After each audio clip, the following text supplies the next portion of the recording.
I am an urban farmer.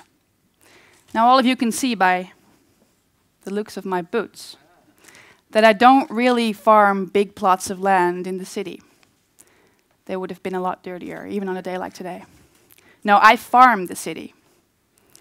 Being an urban farmer to me means that I take a view on life, on modern life, the life of people in the city, not much unlike the take on life a farmer has on his life in the countryside. A farmer watches nature. He watches the natural cycles at work, and he tends to them. He knows how nature works. He learns from it. He supports it, and he benefits from it. And to me, watching those natural cycles is something I apply to life in the city. I take a natural cycles perspective, so to speak.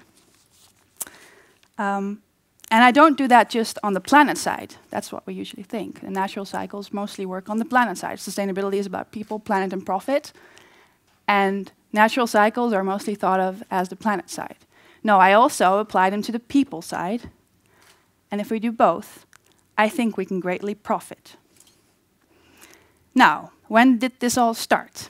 I was announced urban farming as an urban farmer, so I'm going to tell you about my urban farming. I think it's about, I'll put it here, a year and a half back that I took this really big interest in food and where it comes from. Customer-supported agriculture, rooftop farming, vertical gardens, square foot gardening, you name it, I was interested in it. So I took a course in permaculture. Look it up on the web sometime, it's really interesting. So there I was, learning about how plants grow, when to sow your seeds, which plants to put next to each other, what impact, which influence has on the garden. You know, I was learning about the whole system. And of course, I couldn't wait to put it all into practice myself. But I only had this roof terrace, and it was filled with plants pretty quickly, so I had to expand somewhere. Nowhere to go, though. But I live in The Hague here, and you might know the big Adams family mansion-like house on the crossing of Regentesselaan in Laan van Meerdervoort. That was being renovated last. Oh no, it's being renovated now. But last year there were artists there, and every day I would come home from work in my business suit, and I would put my bike against the fence there, and I was looking at the idle plot of land in front of the house, and I was like, oh, what if I could have my vegetable garden there? All these vegetable garden fantasies in my head, which was amazing. But I didn't dare, I wasn't bold enough. But one day I was, and I was pushed by something in the direction of the door, and I knocked on the door, and I was like, oh, who's going to open it now? And there was this blonde artist, brown, tanned, and I was like, oh. And I asked him, can I cultivate your garden?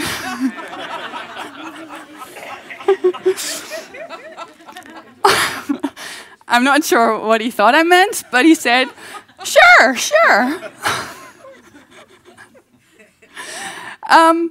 So over the next 2 to 3 months, this garden, or this idle plot, this bare plot of land, right on Laan van Meerdervoort, transformed into this beautiful garden. And of course, the neighborhood took an interest in it. They came to ask me, what on earth are you doing here? This is the middle of the town. And they came to help me. No, don't put that plant there. Put it here, because that's better. Lots of people turned out to know a lot about gardening.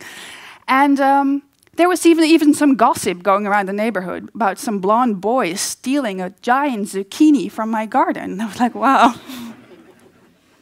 that's interesting.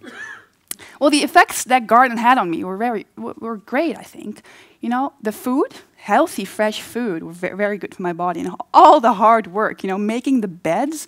Some boy even came up to me and he asked, is this our new cemetery? No, it's a vegetable garden. All the work that went into it was very good for me. I became a lot fitter and a lot healthier. And of course, all the contacts I made in the neighborhood, that really gave me a feeling of belonging there. And of course, the bold act of just beginning a garden there, starting a garden, gave me so much confidence. But what had the most impact on me was watching these natural cycles at work. You know, sowing the seeds, watching them sprout, watching the plant grow, watching them make fruit, eating the fruit, and saving the seeds of the fruit that you didn't eat for this year to plant.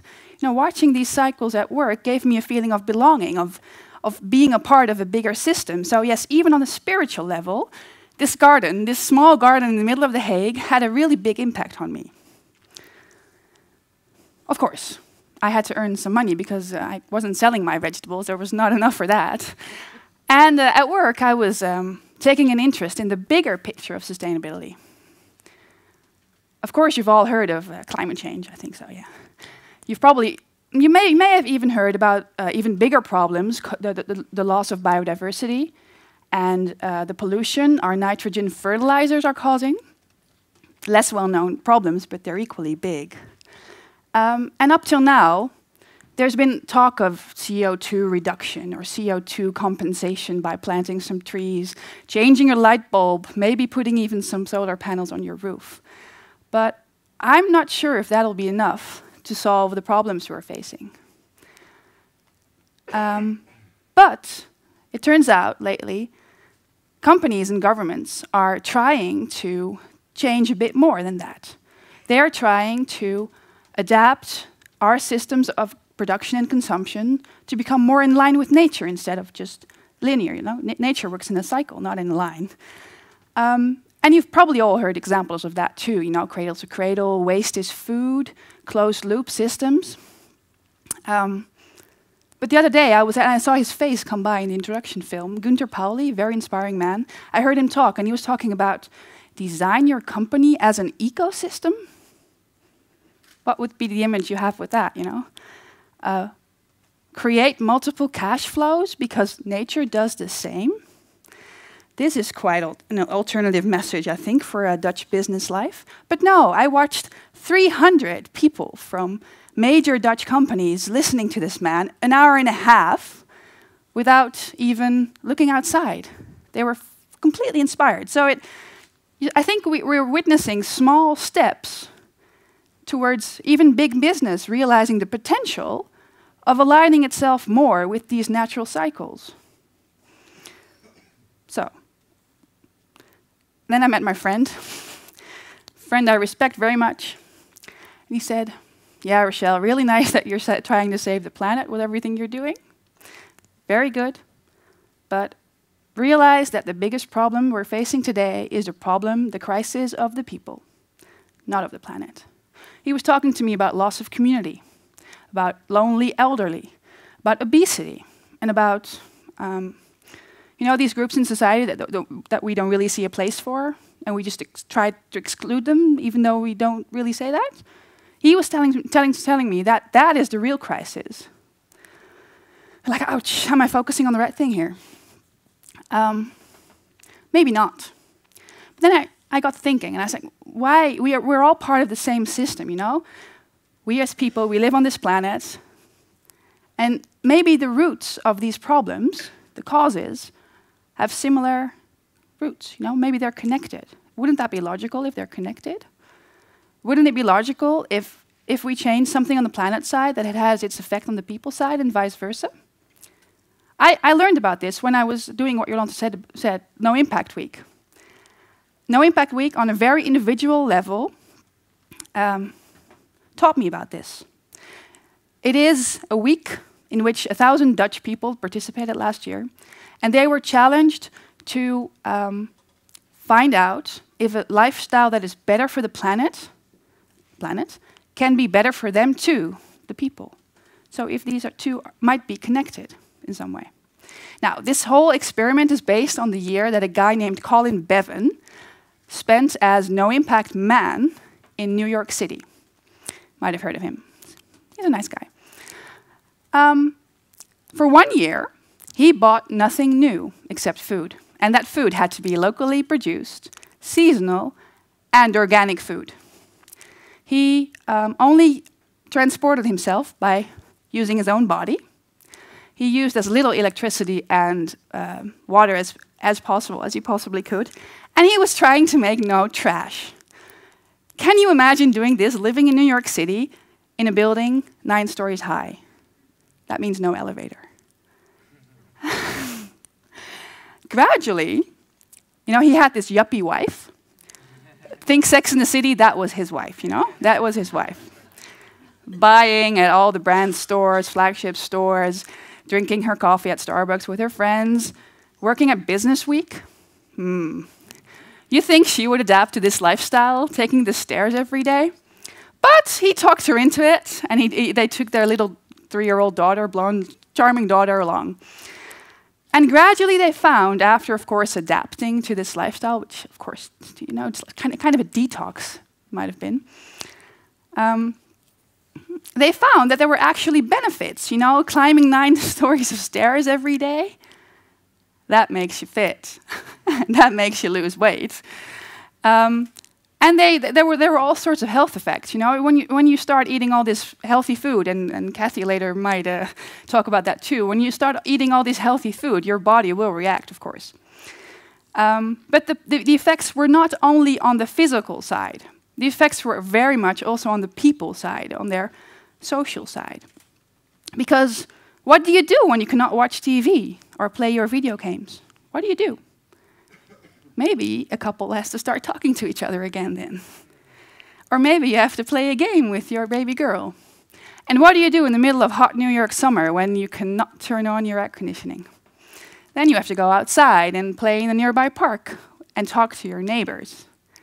You know, it seems that all these distractions that were keeping them from doing these really basic and fundamental things in life, these parts that are really fundamental to our own natural cycle, you know, cleaning, eating, socializing locally, they were keeping them from that. And by devoting more time and energy and attention to these things, they were gaining quality of life. That's a new thing. And I sort of copied some of Colin's behavior later, and I more or less experienced the same. That's why we brought this project to the Netherlands. Well, then you ask me, okay, this might be nice at an individual level, of course, this might work. But can we also apply this natural cycles perspective to the bigger social problems, as my friend told me, like the really big social problems? Let me take an example, the example of the lonely elderly. You hear about that sometimes. I see the root of that in the status we as a society attach to being young and youthful. But isn't growing older a fundamental part of who we are? You know, I'm gaining gray hair here as we speak, and I'm only 30 years old. I'm growing older. It's hard to accept, and I might diet, but still, you know. It is a part of who we are, and we might fear it, but it will happen to everyone if you're lucky. And that's a paradox. But what would happen if we would accept this, not because it's morally right, but because we see it as a fundamental part of our human nature, that we grow older, and therefore it's only natural that we see that as a natural part of our society. What sort of policy would come from that? I wonder. Another example. The people that clean up after we leave. You know, there's been the strikes and these discussions about wages for cleaning people. I tend to get very happy when I finally cleaned my house. It's sort of, it seems to be sort of a fundamental thing of what we want as human beings, that it's somewhat, at least somewhat clean around us. So why is it that suddenly we stop attaching value to it when it's not us doing the cleaning? Is that only because of market conformity, that there's just a bunch of people, large bunch of people wanting to do this work for low wages? That the only reason? I wonder. Final example. All these neighborhoods that were built at some point after the war. There was this big ideal behind them. And often this ideal didn't come true. And some people just think then, let's tear the whole place down and build something new and start afresh. But what if we would see these neighborhoods as an ecosystem, which also takes decades to finally become balanced and even then keeps changing? What if we would see it like that? In nature, every element in the system has a role, has something it wants, and has something to offer. So I'm being distracted by you now. Every element has its role. So what if we would see these neighborhoods as that and look at the assets of people instead of at their needs and their neediness? What sort of policy would come from that? You see, I think that applying this natural systems perspective can also give us a different perspective on these sort of big social problems. So here I stand before you as an urban farmer, watching the natural cycles at work in the city. I hope to have shown you that the people on the planet side are not as detached as they sometimes seem to be, and that we can greatly profit, and not only profit in the sense of making money, but also profit in the sense of increasing our quality of life if we see the benefit in it. And I think that increasing our quality of life is, in the end, what looking for the good life is all about. So I thank you.